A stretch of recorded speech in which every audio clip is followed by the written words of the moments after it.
The following program is an original production of WICC PBS Chicago.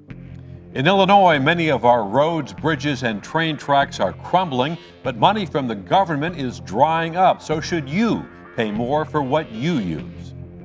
Showdown in Springfield. Governor Rauner and Democratic lawmakers show no signs of compromise with the budget deadline just days away. And an artist who is often seen but rarely heard, taking his talent to the streets of Chicago. These stories and much more tonight on In the Loop.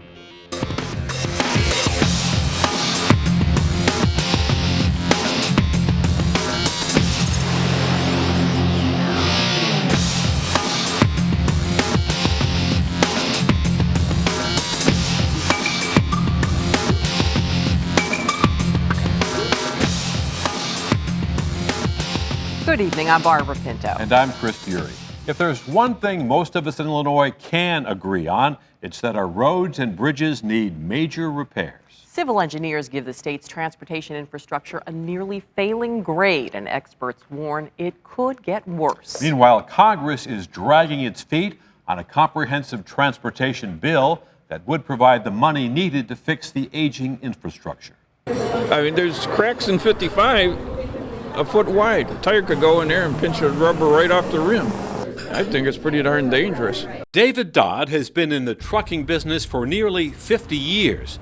After driving all over the country, Dodd finds bridges in the Chicago area among the worst in the nation. Of the more than 3,400 bridges in this region, more than 300 are considered structurally deficient by the Illinois Department of Transportation. That doesn't mean they're unsafe, but they do need work, extensive maintenance, and modernization. You drive along and see them just crumbling right underneath us or on top of us, and that's kind of scary. Dodd was among dozens of Illinois residents who weighed in on the state's crumbling roads and bridges at a series of meetings hosted by IDOT, including this one in Joliet. Amount of truck traffic on Interstate 80 that flies right by downtown Joliet has essentially cut our downtown off from visitors. They want more and more on a box or in a box, and our road systems, not just locally or statewide, are not suited for that. Acting Transportation Secretary Randy Blankenhorn, who has been conducting the listening tour around the state, will present a report to Governor Rauner next week about what he's heard. Right now, 83% of our roads are in good condition. In 5 years, 60% of them will be in good condition. That's a huge drop-off.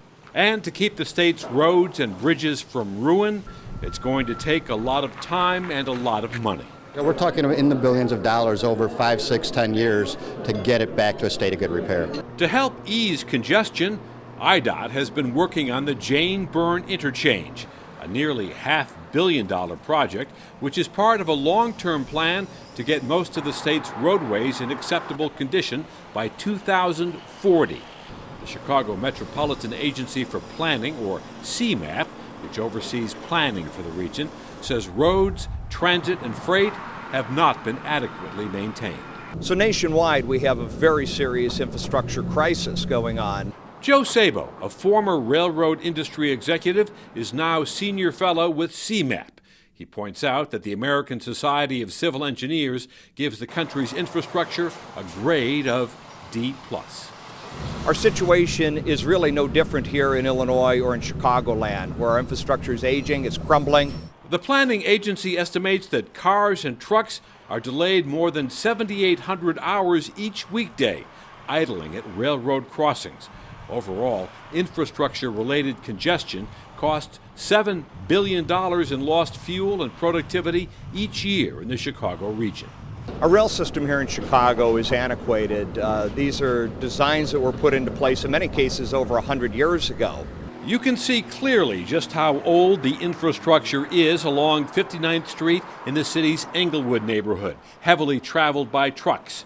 Another vivid example, the recent collapse of track on the CTA's Yellow Line, shutting down service for weeks.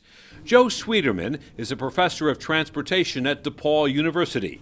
He says the CTA and Metro combined need at least $3 billion each year to update the aging transit system. When you look at the CTA, we still have wood platforms. We've got circuitry from the 1920s. The circuitry goes out when it gets cold. Metro at Union Station, they got switches that freeze because they can't have the proper insulation. But money is tight because a comprehensive transportation bill is currently hung up in Congress. The Obama administration proposes spending $478 billion on transportation over the next 6 years. That's a 45% increase. Illinois would get nearly $2 billion in federal highway money. Meanwhile, Governor Rauner wants to cut almost $170 million from Chicago area mass transit. Those cuts include the CTA, Metra, and PACE. The governor also wants to slash $8.5 million set aside for disability paratransit services. With reduced funding from the state, experts say local government needs to be more aggressive about getting people to pay up for the roads and bridges they use. Congestion pricing in our region. We have express lanes on the Kennedy, we have new construction happening on the tollways, but we've never really moved into something where we're going to charge people for the convenience of having an unobstructed roadway. Chicago's gasoline tax, the highest in the nation, was supposed to cover roadway improvements, but since cars have become more fuel efficient, there's not enough money in the pot anymore to handle all the maintenance work. Congestion here is bad, and unless we find ways to expand capacity, rail and road and air, the choking is going to hurt us. And Chicago area congestion is only getting worse. In 1982, the average commuter spent 18 hours a year stuck in traffic. Today, it's 70 hours per year. Now here's Barbara with the latest on the state budget crisis and Mayor Emanuel's new demand for stronger gun laws after another bloody holiday weekend in Chicago.